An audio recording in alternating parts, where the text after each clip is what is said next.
It began with the stars. Not fire, not thunder, not even a sound, just silence. And then, slowly, absence. One by one, familiar constellations vanished. Not faded, not hidden behind some solar anomaly or dust storm. No, they were gone, like holes had been punched into the fabric of night. Orion disappeared first, then the Southern Cross, then Polaris, and with it, a sense of direction we didn't even know we depended on until it was no longer there. Astronomers scrambled. News anchors fumbled through breaking reports, their voices cracking under the weight of uncertainty. Telescopes pointed skyward found nothing to point at. All we knew was that the sky was breaking, and somewhere, deep inside our collective human gut, we felt something ancient stir, an echo of something our ancestors once knew around campfires and cave walls. Something was coming. At first, the governments thought it was a natural phenomenon. Black holes, maybe. Gamma ray bursts. Some unexplained cosmological event that would pass like a shadow over the Earth. But then Rio went dark. Not power outage dark. Gone. Satellites aimed at South America found only static. Where once there were cities, rivers, roads.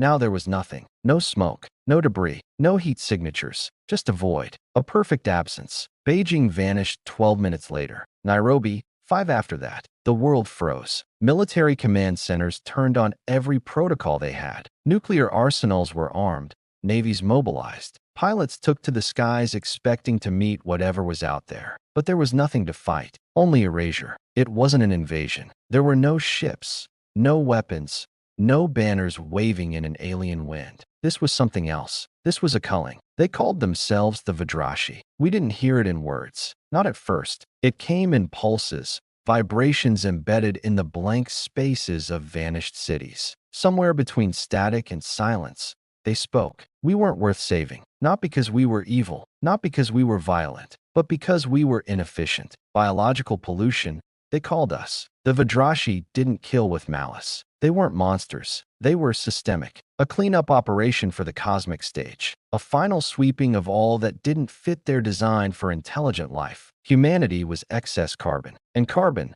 they said, must burn. Across the world, we waited. Not in bunkers, not in trenches, in living rooms, in hospitals, on balconies, staring up at a sky we no longer trusted. What do you do when the enemy doesn't march, but simply unravels reality around you? What do you say when the stars you made wishes on have been deleted? For once, Earth's leaders didn't argue. There was no debate, no partisan squabble. Because how do you divide a world that's being carved apart by the void? We didn't know if we had hours or days, maybe minutes. And yet, in the center of that rising silence, came a voice. No one knows her name. Not really. Just her call sign, Echo 7. She was a technician aboard a communications satellite in lunar orbit. Stranded, alone. Everyone else had evacuated when the signal pulses started, but she stayed behind, monitoring the frequencies, logging every wave of static, every beat of alien speech. And when the command feed went quiet, when Earth's transmissions fell silent, Echo 7 switched the dish around, pointed it straight back at the planet, and spoke into the void. If this is how we die loud. That sentence ignited something. Across Earth's remaining networks, through shattered cities, scorched ground, and decimated command centers, that one line kept repeating, not as a cry of despair, but as a signal, a declaration. You see, humanity's greatest weapon has never been its machines. It's not our science, not our military. It's the thing we forget we carry in our blood until the world demands it again. Defiance. In the days that followed, we learned more. The Vidrashi weren't a species in the way we think of life. They were ancient intelligences, massive, multidimensional networks bound by a single directive: preserve order, eliminate chaos. Their version of life was ordered, emotionless, bound by patterns and precision. To them, we were a virus of entropy. We laughed too loud. We loved too hard. We made war and art in the same breath. And to them, that made us dangerous. But they didn't understand us. Not really. They thought fear would make us kneel. But fear made us remember. We remembered the times we clawed our way from extinction. When plague struck. When cities burned. When skies rained fire and oceans swallowed coasts. We always adapted. We always rebuilt. Humanity wasn't defined by peace. We were defined by how we responded to catastrophe. In the shattered remains of Europe, survivors turned metro tunnels into data forges. Underground, they spliced alien signal with human code, trying to decipher the Vidrashi's true language. In sub-Saharan Africa, solar farms became broadcast towers. Families, tribes, old enemies all gathered to transmit human stories. Not data, not threats. Stories. And in the blackened ruins of New York, a street preacher with a cracked voice stood on the steps of a church long burned and sang the national anthems of every country that ever existed, back to back, until her voice gave out. She didn't sing for salvation. She sang so someone, somewhere, might hear what it meant to be human. And maybe they did, because the Vidrashi changed. Just a little. They slowed. Their pulses stuttered. The pattern, so perfect, so precise, began to fracture. Maybe it was confusion. Maybe it was interference. Or maybe they started to feel something they weren't built to understand. Resistance. Echo 7 died aboard that satellite. The signal finally broke. No oxygen, no backup, but her voice remains, etched into the walls of surviving bunkers, scrawled on makeshift flags, whispered in every corner of the earth that still dares to breathe. Her message isn't taught in schools,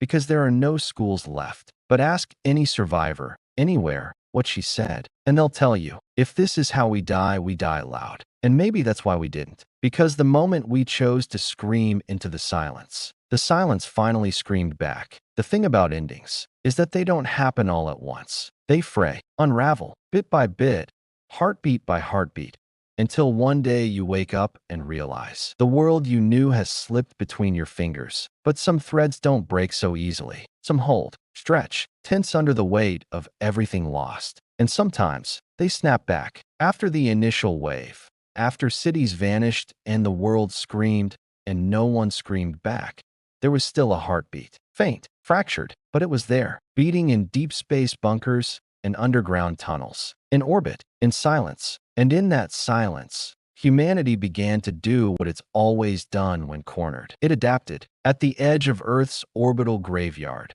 floating among the burnt husks of satellite constellations and forgotten war relics, there was one last platform still alive. Gravemind, a Black Ops station built during the Cold Peace, officially dismantled, unofficially kept breathing by paranoid minds with deep pockets and deeper regrets. No government flags, no oversight, just steel, silence, and secrets. And at the helm of Gravemind was Lieutenant Rhea Halden. Rhea wasn't a hero. She'd say that herself. She wasn't the kind of person you put on recruitment posters. Too sharp, too scarred, too angry in all the wrong places. But when Nairobi blinked out, and her entire recon unit went with it, she didn't run. She climbed into a derelict cargo freighter, bypassed every orbital restriction code, and docked with the ghost of Gravemind. Alone. And from that dead platform, she started shouting back. At first, it was nonsense. Old Earth transmissions, replays of concerts, debates, historical speeches, static woven with memory. Then came calls to arms, to anyone left listening. Soldiers, scavengers, scientists, anyone who hadn't given up. And slowly they came, not in fleets, in fragments. A cargo pilot with a melted nav core, a physicist who built fusion cells out of scrap metal and prayer, a technician who lost her whole family in the Glasgow event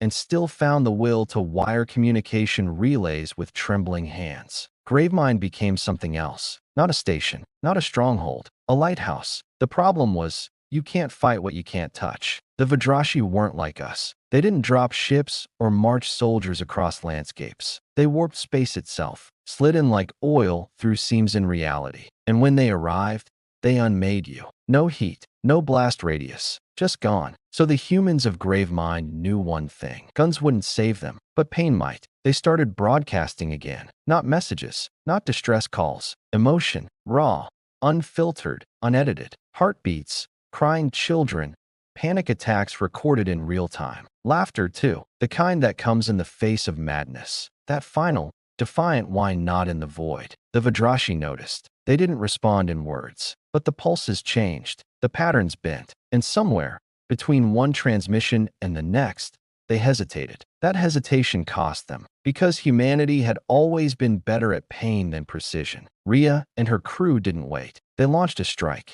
not against a ship, not against a structure, against a signal locus, a place in orbit where the Vidrashi pulses intersected, bending time around a central node. To most physicists, it was suicide. To the Gravemind crew, it was a test. They wired a reactor core with every bit of stolen alien code they could decrypt, hooked it up to a simple trigger. Rhea's voice. She stood inside the control bridge, looked at Earth one last time, and whispered, "Let's make them feel something." Then she flipped the switch. The explosion didn't look like fire. It looked like memory cracking open, a bloom of color impossible to describe, a breach of emotion made physical. The Vidrashi locus pulsed, flickered, and for one impossible second, it bled light. It wasn't a victory, not even close, but it proved one thing: they weren't invincible. After that, humanity stopped hiding. The survivors scattered across Earth's surface began to rise from ash, not to reclaim what was lost, but to remind the stars who we were. Makeshift laboratories popped up in flooded subway stations. Old broadcast towers were welded back together with copper wire and stubborn hands. Military remnants regrouped, not under flags, but under intent. We weren't trying to win back territory. We were trying to be heard. One unit, the Gideon Spire cell, recorded the heartbeats of every survivor they found. Thousands of hours of irregular thuds and quiet tremors. They played them back on loop, turned them into an interference pattern that rippled into low orbit. Vidrashi scouts moved to investigate. 3 vanished. 1 didn't. That last one flickered mid-vanish. It stuttered. Its form, usually perfect, smooth, unreadable, glitched into something that resembled a face. A human face. And it screamed, not in sound, but in something deeper, something that felt wrong, like a program tasting its own corruption. We'd infected them, not with a virus, not with a bomb, with us. Every survivor, every rebel, every makeshift engineer, they all kept pushing. We fed grief into machines, coded mourning into pulses, wove sorrow and fury into algorithms. They'd given us silence. We gave them chaos. Beautiful, loud, human chaos. Back aboard Gravemind, Rhea Halden didn't sleep, didn't rest. Her bones were breaking down from radiation, her lungs half torn from vacuum exposure. But she kept whispering into the mic, recording every message, because people were listening now. And for the first time since the stars disappeared, humanity had something to say. We weren't afraid of extinction. We'd faced it too many times. We were afraid of being forgotten, of vanishing without leaving a scar. But now we knew better. Rhea's final broadcast wasn't dramatic. No speech, no rally cry, just a question. If they can feel this, what else can they feel? And somewhere, drifting just beyond the moon, a Vidrashi signal trembled. Not broken, but wounded. And that was enough, because now we knew. We could hurt them. They say the universe forgets us the moment we stop shouting. But that's not how humans work. We don't measure our worth in victories or conquests. We don't immortalize ourselves in data or silence. We leave behind stories. We bury memories like seeds. And even when everything burns, we mark the ashes with names. Because if the end is coming, then the least we can do is make it remember us. The first winter after the Vidrashi purge wasn't measured by snow or temperature. It was measured in footsteps. The cautious ones. The ones that echoed through cities emptied overnight. Through buildings missing their people. Through roads where no one drove anymore. Through playgrounds with swings that still moved in the wind, even though the children were gone. And yet, people walked. Wounded, yes. Starving, maybe, but still walking. Through the smoldering wreckage of New Moscow. Across the cracked highways of the American Midwest. Over flooded ruins in the Netherlands, where the water never stopped rising. They walked with empty hands and full hearts, with the names of the dead written on their sleeves, their helmets, their bones. Some walked alone, some walked together, but they all walked forward. Because moving forward, no matter how broken, was something the Vidrashi couldn't compute. We started rebuilding, not in the way we used to. No concrete towers, no glass facades. We rebuilt with memory. In Tokyo's ruins, a boy, 8 years old, barefoot, found a music box. It still worked. He played it every morning at sunrise, right on the edge of the crater. It played Beethoven, something slow, something sad, something human. Pilgrims came, first a handful, then dozens. No one said a word, but they left behind things. A drawing, a note, a cracked piece of mirror that once belonged to someone who mattered. And just like that, the ruins became a monument, not to power, not to resistance, but to feeling. We didn't just remember what we lost. We learned to carry it. There was a woman in what used to be Lagos. She was a teacher once, spoke 6 languages, could quote Shakespeare and Soyinka from memory. After the purge, she stopped speaking entirely, not because she forgot, but because her family was taken mid-conversation. But one day, standing before a salvaged comms array, she started to hum. One note, then another, then a full phrase, in Vidrashi's signal tones. It wasn't perfect, but it was something. She became the first to decode their pattern, not with equations, but with music. She called it the ache frequency, the pitch where grief becomes language. We turned pain into syntax, sorrow into signal. Somewhere under the icy crust of what's left of Antarctica, a team of exobiologists turned echo chambers into labs. They weren't scientists anymore. They were architects of a new kind of weapon, not built with steel or uranium, built with emotion. Project Scorchlight. It started as theory, a rumor traded between old satellites and open broadcast survivors. But it was real, and it changed everything. The idea was simple. If the Vidrashi didn't understand matter like we do, if they didn't fear bullets or bombs, then maybe they'd understand us. Not our machines, but our minds. So they built neural bridges. Not computers, not AIs. People, volunteers, men and women who'd lost everything, and still had something burning in their chests. Their thoughts were uploaded into quantum relays, linked to pulse cannons made of repurposed orbital junk and alien glass. Weapons that didn't fire rounds. They fired empathy. The first test didn't explode. It wept. The room filled with a low-frequency hum, like the final breath of someone who didn't want to die alone. The Vidrashi drone above the testing site paused, then twisted, and then it screamed, a sound like metal folding in on itself, a waveform that sent migraines through every human nearby. And then, flicker by flicker, it collapsed in midair, leaving behind nothing but a smear of light and a pulse of static that smelled like ozone and burnt lavender.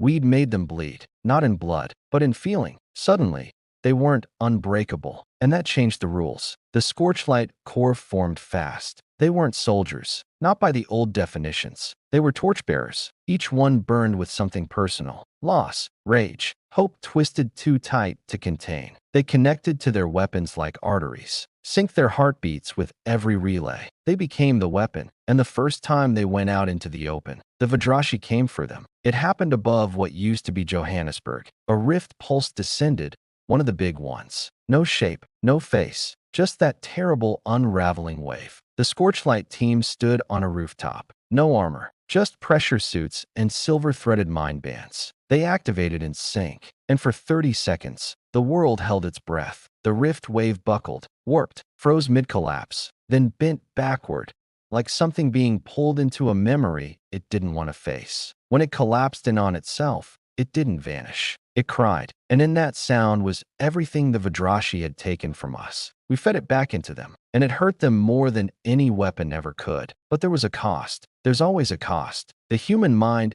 isn't meant to carry that much grief. Not all at once. Scorchlight units began burning out, not dying, burning. One technician tried to remember his daughter's laugh to fuel the cannon. He kept remembering her scream instead. He died smiling. But the neural imprint left behind became part of the next cannon's song. They called it the memory cycle. Each fallen soldier's essence added to the next strike. We weren't just fighting with the living anymore. We were fighting with everyone we'd ever loved. There's something horrifyingly beautiful about that. Turning ghosts into fury. Turning sorrow into strategy. But not all ghosts fade quietly. One day, Rhea Halden, still orbiting aboard Gravemind, still fighting, received a data burst from the far side of the moon. Unmarked, no sender. Inside was a single line of code. Encrypted, simple. When decoded, it was a voice. Not digital, not synthetic. A child's voice. Mom says don't be afraid. No one ever figured out where it came from. No record of the transmission. No source satellite. But the frequency matched an old Vidrashi ripple pattern.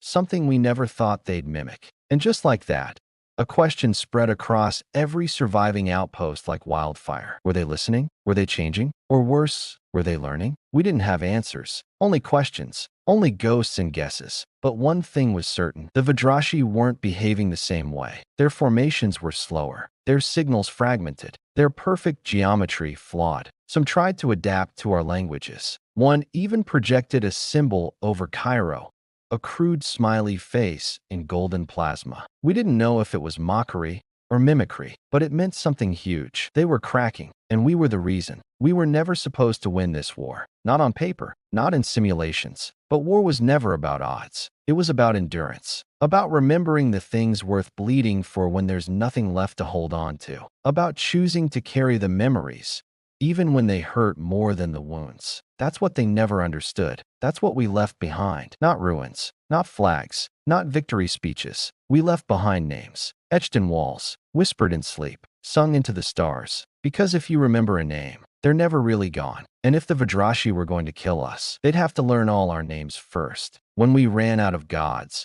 we lit ourselves instead. By now, Earth wasn't a planet. It was a wound, an open, burning scar drifting through space. Its skies dim, its oceans rising in defiance of gravity, its cities silent, save for the whispers of ghosts and the wind curling through hollow windows. And yet, somehow, life pulsed through the wreckage. Not peace, not order, but life. The kind that doesn't need permission to exist. The kind that crawls out of fire, gasping, screaming, but still alive. The Vidrashi hadn't stopped. They kept coming.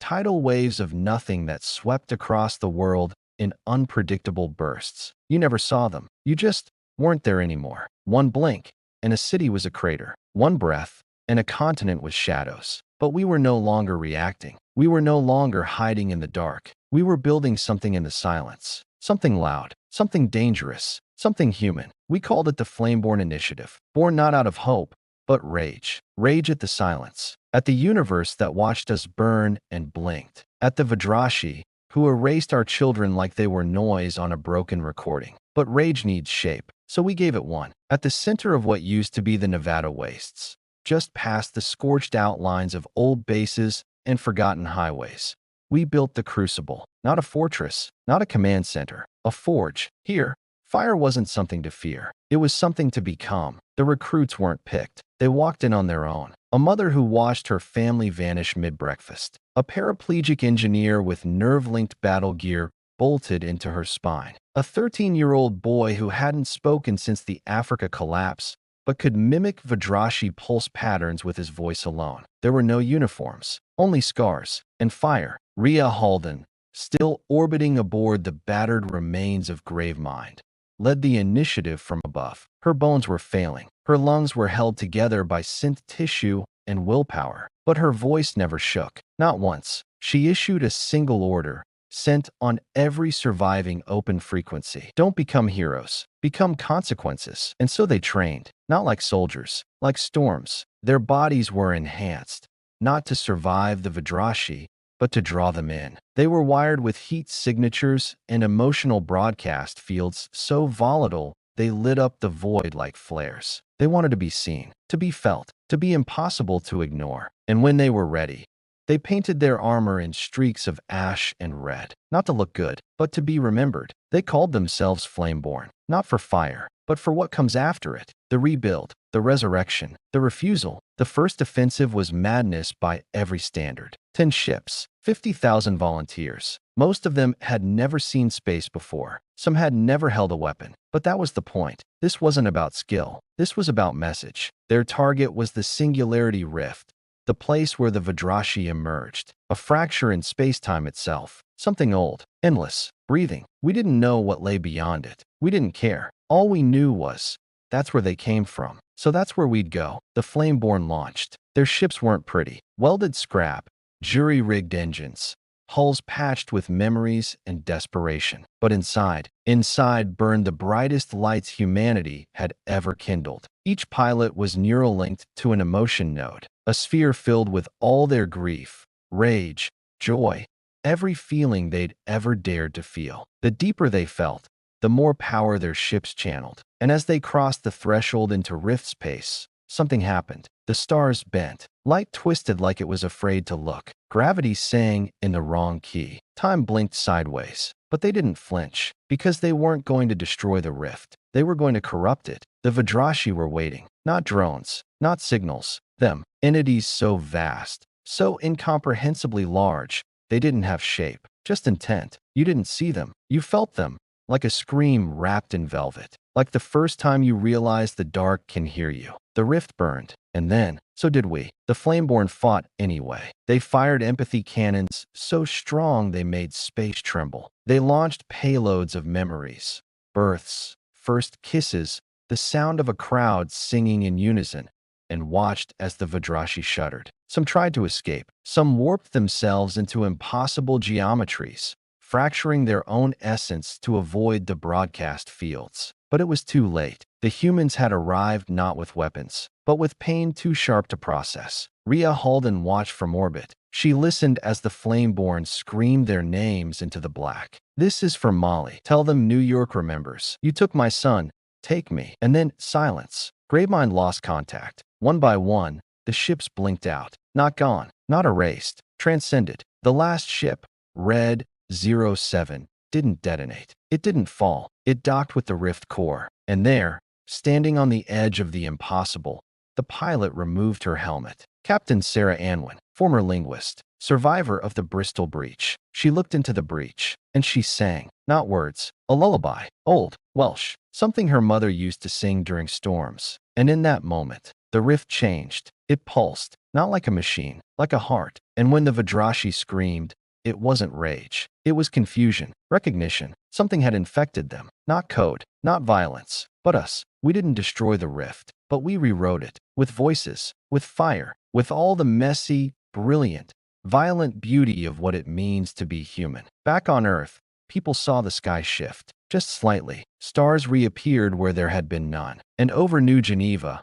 a message flickered on every still-functioning screen. 5 words. From Captain Anwin. From Gravemind. From all of us. We are not your silence. The Flameborn never came back. At least, not in the way we understood. But echoes of their broadcasts still flicker through deep space. Fragments of memory, of song, of war cries carved into the vacuum. They are the myth now. The fire that walks. And so we remember them. Not as soldiers. Not as saviors. As the ones who looked into the endless, uncaring dark, and burned brighter. The war never stopped. Not really. Even after the Flameborn vanished into the rift.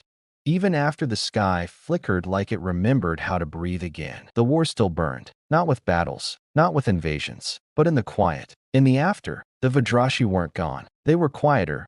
Yes. Their signals dimmed. Their patterns distorted. It was like someone had spoken a word into their perfect silence. And now it echoed through every layer of their being. We had changed them, maybe just a little, maybe not enough, but enough to make them hesitate. And in that hesitation, humanity found something we hadn't had in years. A pause, not peace, not safety, just a moment to breathe, to look around and ask, what now? The earth we had left behind was unrecognizable. Cities were bones. The sky was a bruise. The oceans had swallowed the names of countries once drawn in pride across every map. But people were still here, somehow, holding the line, holding the memory. There was a boy in what's left of Norway, 10 years old, didn't speak a word, but every morning, he climbed the ruins of a radio tower and lit a flare made from melted solar panels and powdered magnesium. Bright orange. It lasted only 15 seconds, but in those 15 seconds, the sky wasn't empty. Just once, a Vidrashi pulse stuttered near the edge of the atmosphere when his flare went up. Some say it was coincidence. Others think they saw him. We didn't rebuild the way we used to. We didn't want skyscrapers, or borders, or the illusion of control. We built fireplaces, actual ones. Every surviving outpost had one, real flame, fed with fragments of the old world. A place to sit, to remember, to speak names and stories that didn't fit in command reports. One of them was set up inside the broken frame of the Sydney Opera House. No roof, no walls, just sky and ash. Survivors would come from kilometers away just to sit in silence. Not for comfort, for connection. Because after everything, after the cities, the battles, the vanishing stars, what we missed most was each other. But connection was dangerous. We learned that the hard way. The Vidrashi couldn't kill what they couldn't detect. So they listened. They evolved. The deeper we reached into our own emotions to weaponize them, the more they studied what made us human. And then they began to mirror. The first time we saw it was in low orbit over the South Pacific. A Vidrashi construct, cracked and twitching like a thing trying to wear skin it didn't understand, hovered above the water for 11 hours. It didn't move, didn't pulse, didn't strike. It just hovered.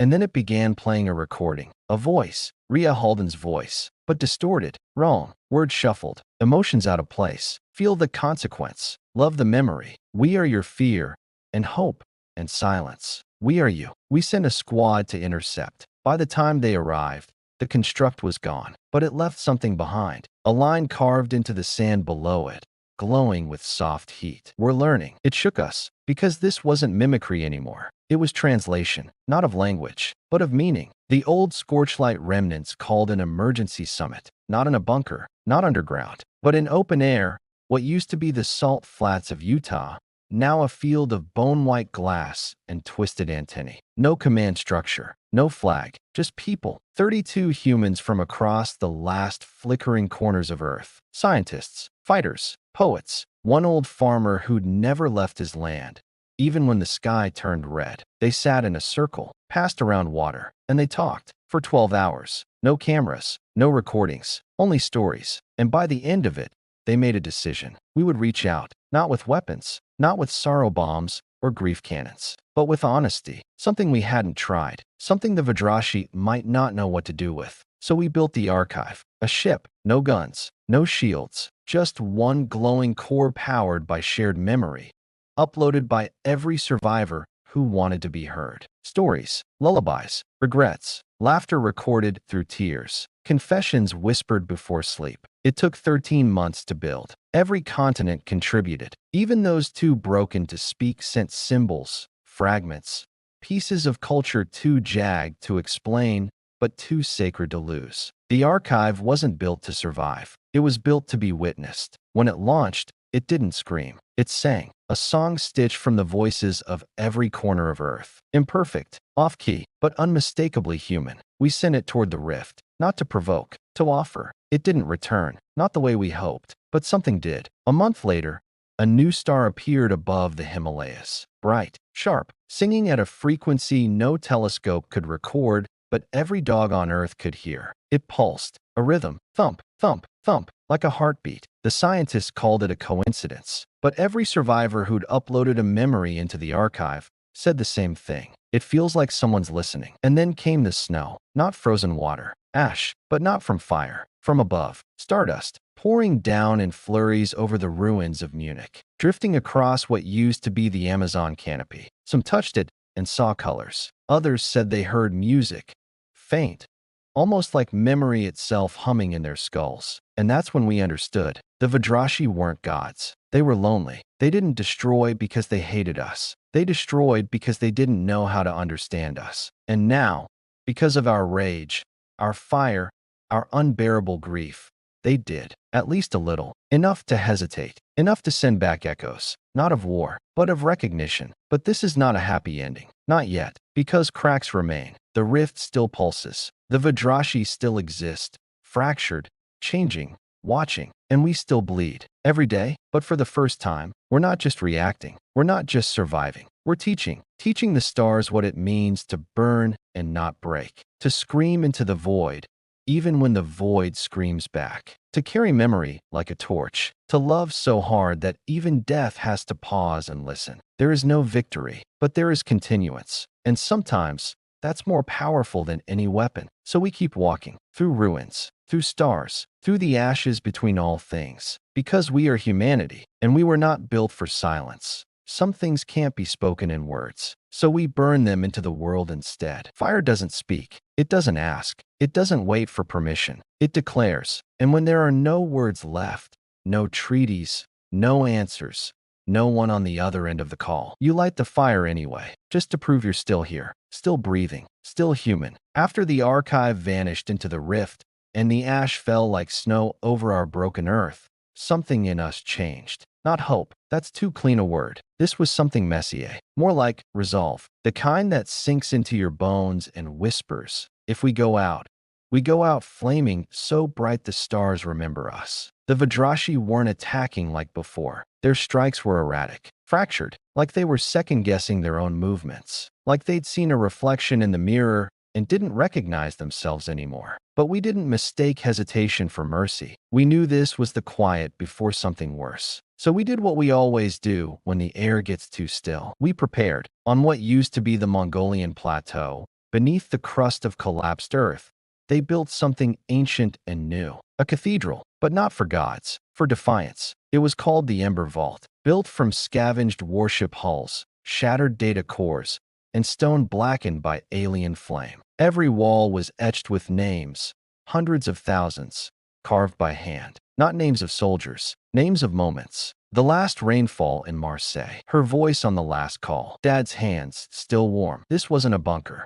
This was a language. One made of grief, of love, of everything we couldn't code or explain but knew in our marrow. Because the Vidrashi could mirror our voices. They could mimic our frequencies. But this was ours. Inside the vault, they assembled the next evolution of Scorchlight and flame-born memory warfare. But this time, the fuel wasn't rage. Not entirely. It was meaning. They called it the lucidity engine, a device so sensitive it could pick up the emotional echo of a single heartbeat from kilometers away. Not a lie detector, not a sensor, a translator of the soul. When someone stood in front of it, it didn't analyze their body. It played back their truth. And that truth was coded into radiant light, something the Vidrashi had no defense against. But it needed a voice, a steady one, someone who could speak not with anger or vengeance, but with everything in between. And that's where Koli Mara came in. Koli wasn't a soldier. He was a painter. Before the sky fell,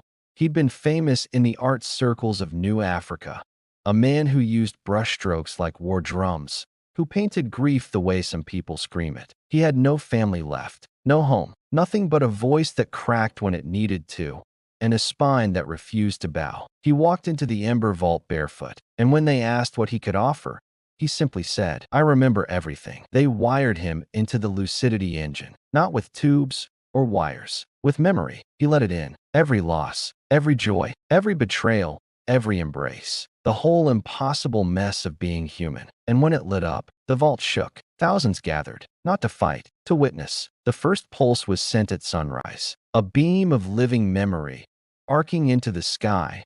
No weapon, no payload. Just emotion, crystallized and flung into the void like a flare from a burning soul. For hours, nothing. And then, on the second night, the sky answered, not in light, but in motion. Dozens of rift wraiths, Vidrashi constructs, once fluid and flawless, descended into the atmosphere. But they didn't attack. They circled, waiting, watching. Koli stood outside, barefoot in the cold. He looked up, and he spoke. "Do you understand what this is?"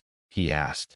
Not to the watchers, but to the void. "This isn't surrender. This isn't peace. This is the truth." His voice was barely more than a whisper, but the vault picked it up, amplified it, poured it into the lucidity engine, and the sky cracked. Not physically, not visibly, but emotionally. A ripple tore through every rift signature. Some blinked out, others spasmed. One even tried to mimic his words, stuttering syllables like a child choking on its first breath. This is truth. It wasn't perfect, but it was connection, and it terrified them. The next wave came hard. 6 days later, over the Pacific. No hesitation, no games, just pure annihilation. They dropped a singularity pulse over the sea, an implosion so dense it swallowed light for 7 minutes. Every signal went dead. When the comms came back, there was nothing left. No flame-born remnants, no vault teams, only a single, surviving fragment from Kolia's feed. Even fire leaves echoes. We lost him, but not his voice. The lucidity engine survived, damaged, but intact. And his final waveform? Not like pain, like poetry. That was the day we realized something terrifying. The Vidrashi weren't trying to exterminate us anymore. They were trying to understand us, so they could consume us. They wanted our language, but not to speak it, to rewrite it, to overwrite meaning with simulation, to make empathy mechanical. And that was unacceptable. So we made a vow. Every survivor, every corner of the world that still drew breath. We wouldn't just speak our language. We'd make it burn. We would sear it into every fabric of space, every ripple of time, every frequency they could touch. We would not teach them to feel. We would force them to. This was no longer war. It was expression, art, rage, history written in pulse waves and last breaths. And through it all, we held one belief like a torch we refused to drop. Fire is not destruction. Fire is a message. So we kept writing. In dust, in orbit, in the places between stars. And if the Vidrashi wanted to learn us, then they'd have to learn what it costs to feel. Every song, every story, every wound, every human truth whispered into the dark. Because fire is not a weapon, it's a language. And we were learning how to speak it louder than the void. Some pulses mark the end of a life. Others, the beginning of a legend. It started with a tremor, not in the ground, in the sky. A ripple, faint, distant, like the heavens had finally blinked. Every satellite still functional picked it up. A pulse, clean, sharp, perfect, like a heartbeat trying to become a voice. And then, nothing, not silence, anticipation. 3 days later, the auroras changed color. Emerald, then violet, then red. Not the soft kind, the kind that stains, the kind you feel behind your eyes. The scientists scrambled, the survivors watched, and the rest of us? We just knew. Something was coming. Something big. They called it the convergence pulse. We didn't send it. The Vidrashi didn't either. It came from somewhere between what we were and what we were becoming. The pulse wasn't a weapon. Not exactly. It was a question, carved into light, shaped by everything we'd screamed into the void and everything they'd stolen from it. A message bounced between us both so many times, it started answering itself. And when it hit Earth's atmosphere, it didn't explode. It sank, folded in like breath returning to lungs long deprived. The sky dimmed, and then it broke. We're not talking about cracks in the clouds. We mean the sky shattered, literally, as if space itself was just a shell too thin to hold back the weight of what we'd become. Above Antarctica, a streak of dark light tore the sky open, and through it stepped something new. Not Vidrashi, not human, not anything either side recognized. It had no shape, just movement. It walked like memory, spoke like loss, and pulsed like a dream trying to remember itself. We called it the echo form. It didn't attack, didn't scan, didn't speak. It stood, motionless, on the ice, for 3 days, and wherever it stood,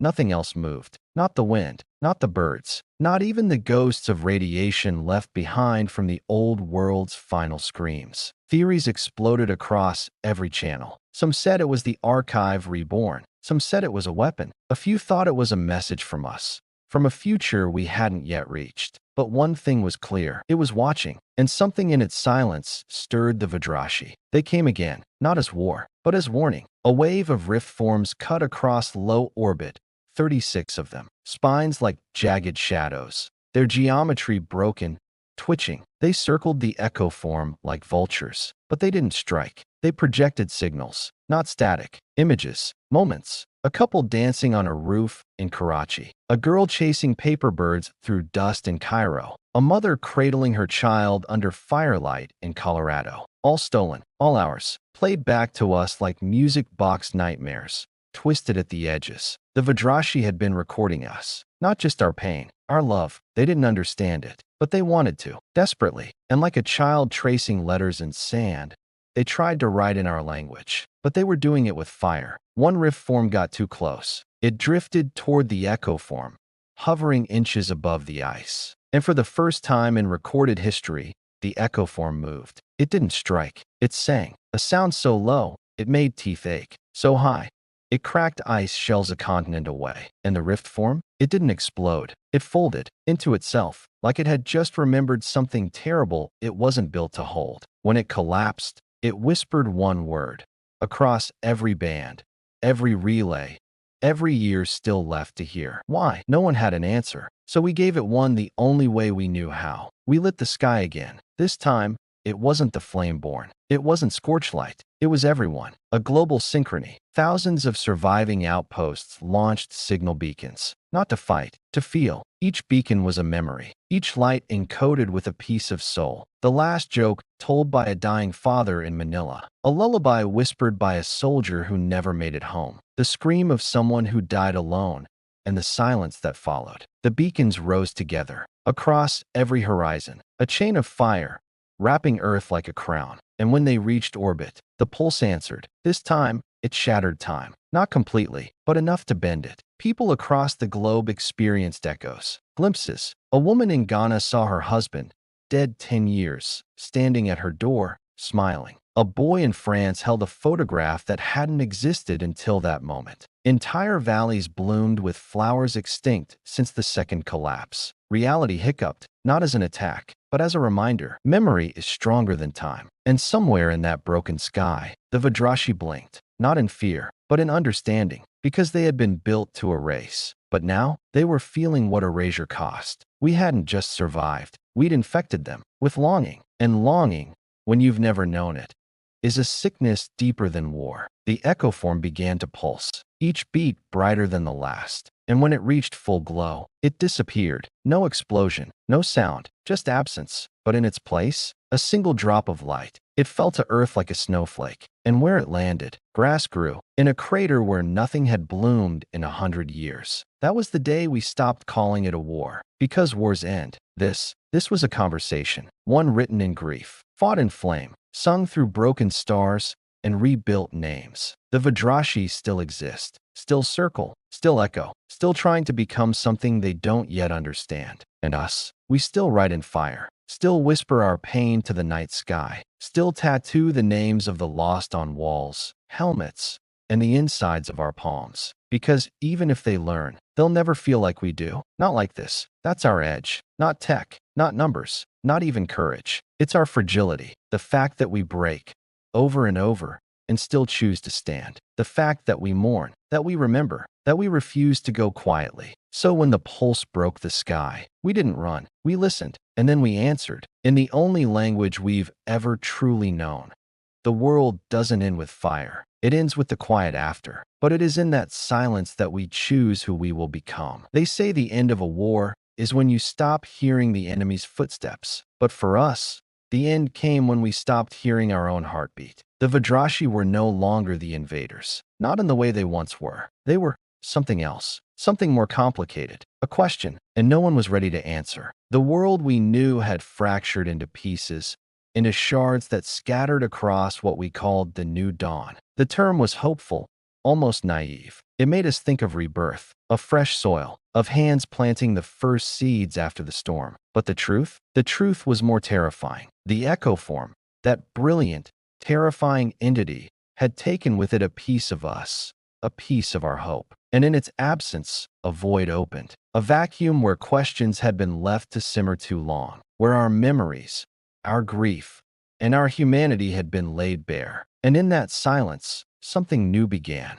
The children of the ember were born, not from the flame itself, but from what came after it. They were the ones who could feel the pulse, the ones who could understand the language of fire. They didn't come from the military. They didn't come from a lab. They didn't even come from a single idea. They came from us. They were our echoes, the children who had been left behind by the madness of war, and the survivors who had dared to remember that even after everything burned, there was something worth saving. It began with a group of orphan kids from all corners of the world: Africa, South America, Southeast Asia. They hadn't been part of any army. They hadn't been taught to fight. They had only known how to survive. But they shared something that made them different. They could feel what we had lost. They could see the cracks in the sky. They could hear the whispers. In them, the ember spark had not been extinguished. It had been passed on, like a gift or perhaps a curse. But it didn't matter. They were the next step. In a hollowed-out cavern under what used to be the Great Wall of China,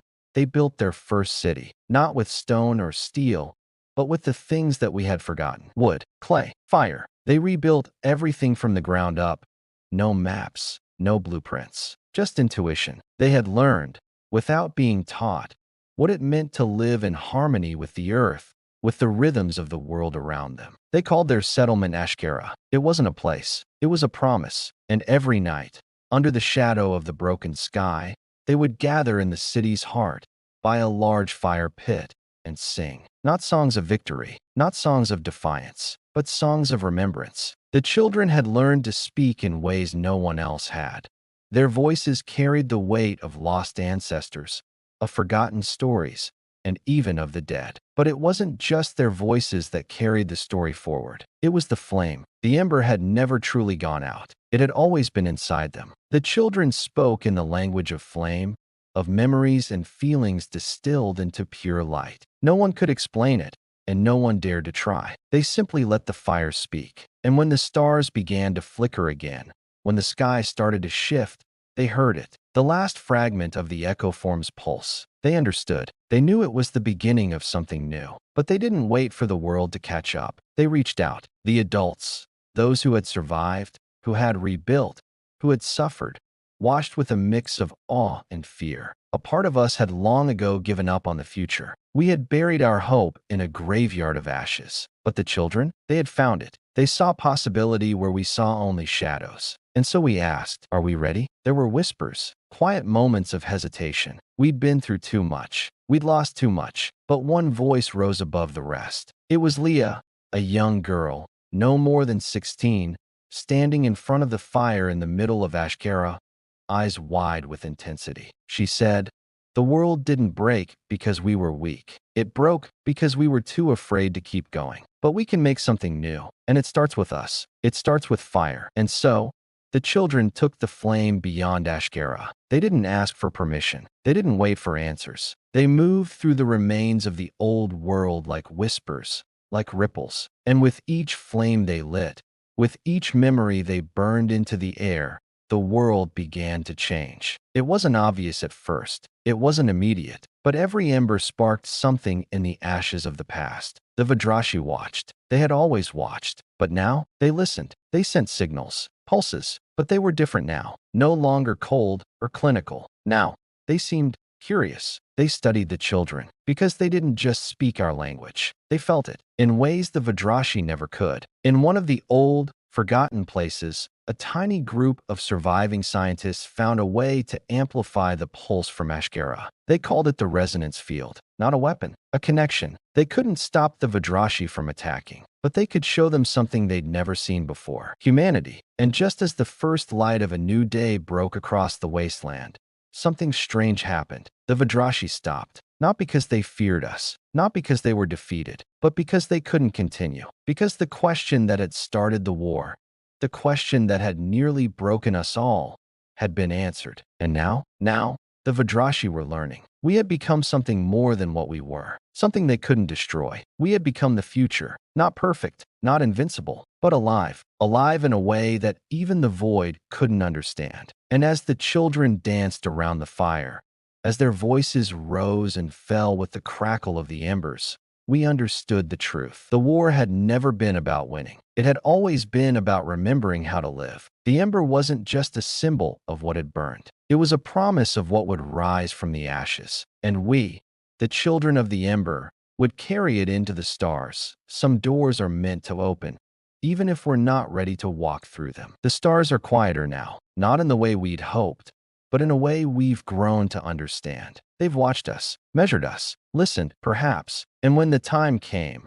when the remnants of our desperate hope finally burned through the void, something changed. Not with a flash, not with an explosion. It was a shift, a ripple, almost imperceptible, in the fabric of what had once seemed like an impenetrable universe. The rift, the great wound in space-time that had torn open the skies and carried our enemies to us, remained. Still pulsing, still alive. But for the first time since the beginning of the war, it didn't feel like a threat. It felt like a passage. Humans, we've always had a funny way of surviving. It's not about being the strongest. Not always. It's about adapting. Adapting to the darkness when there's no light left. Adapting to the silence when there are no voices to echo your name. The ember had shown us that. The fire had burned.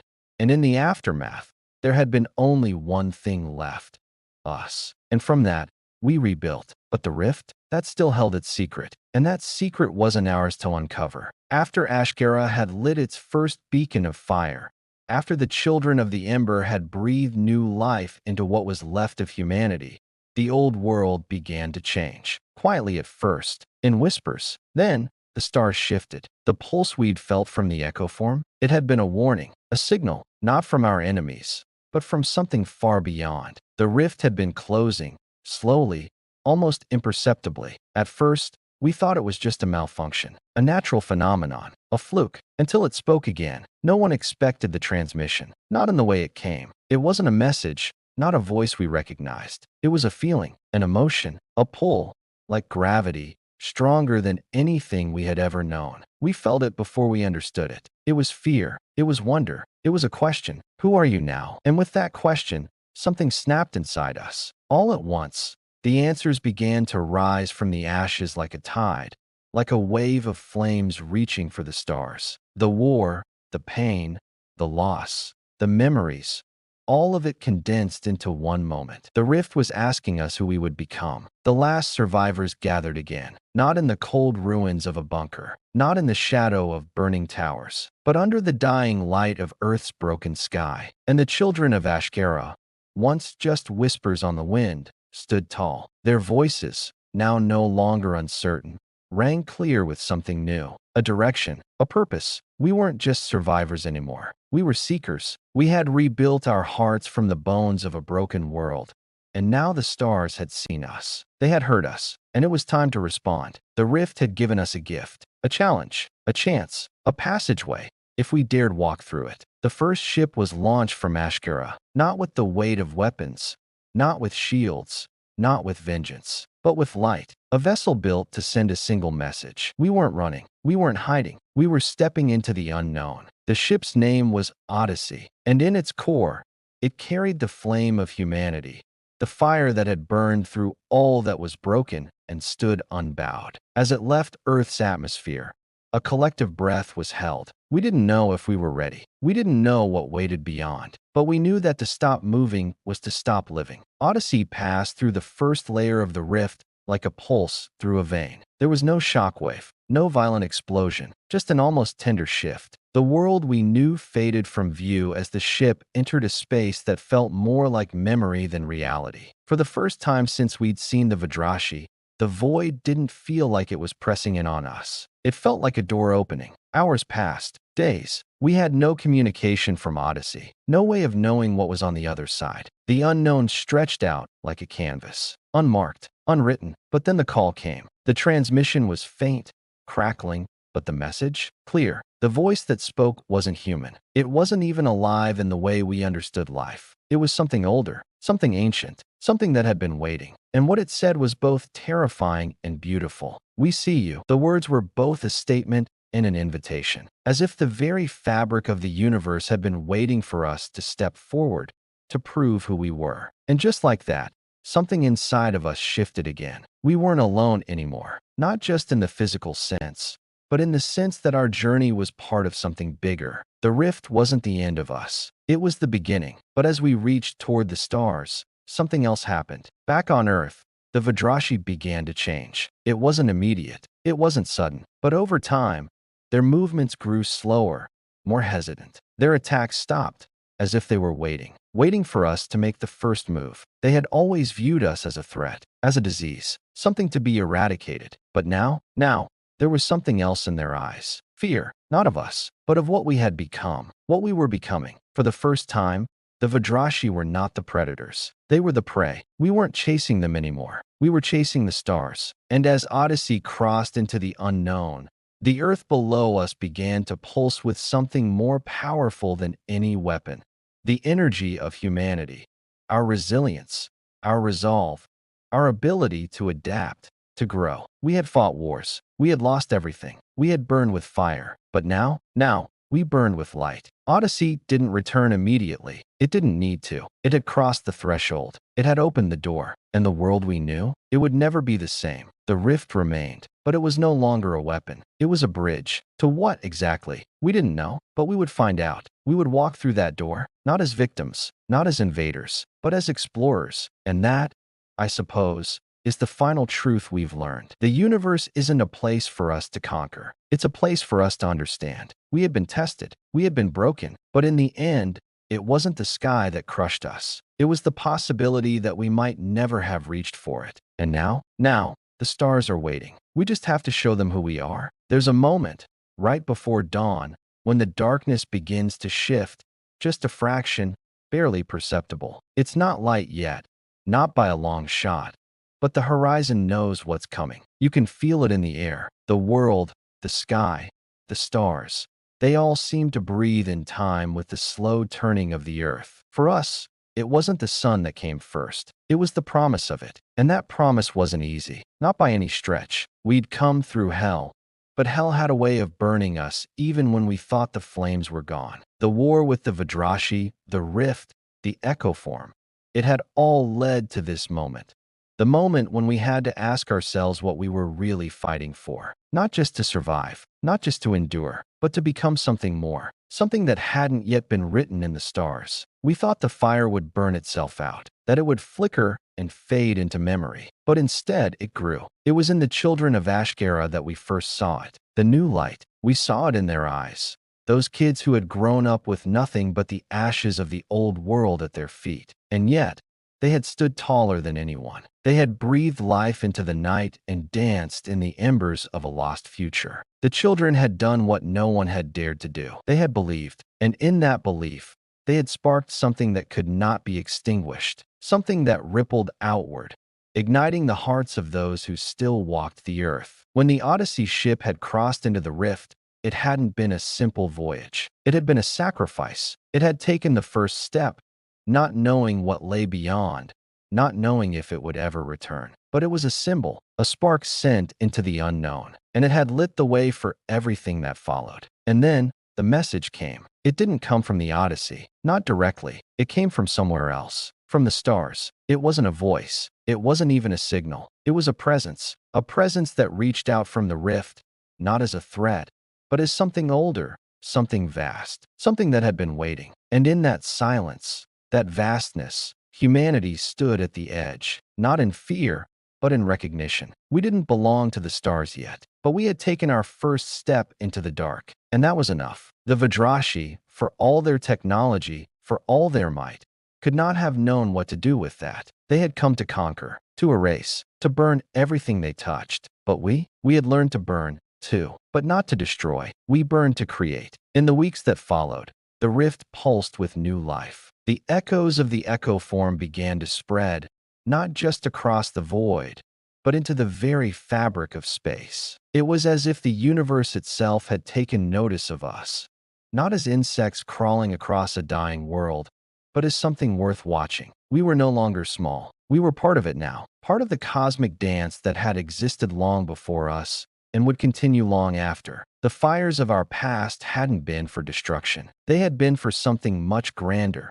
transformation. And as the earth, still scarred but alive, turned beneath us, something else shifted. We had come to the end of one journey, yes, but we were also at the beginning of another. There was no clear map, no defined path, but there was something better. Possibility. The last of the Vidrashi had been pushed back into the rift, their ships scattered, their forces fractured. But it wasn't just battle tactics or technology that had won us this tenuous peace. It was the idea that we carried with us, the idea that we could rise above destruction, that we could rebuild from it, rather than be defined by it. And so, we looked to the stars, not as we had once done, with fear and longing, but as we would look at a new beginning, a new home. The Odyssey had opened the door. Now it was up to us to walk through it. The children, now grown into the voices of the new world, spoke of a new journey, not to fight, not to conquer, but to understand, to learn, to grow, to keep moving. And so,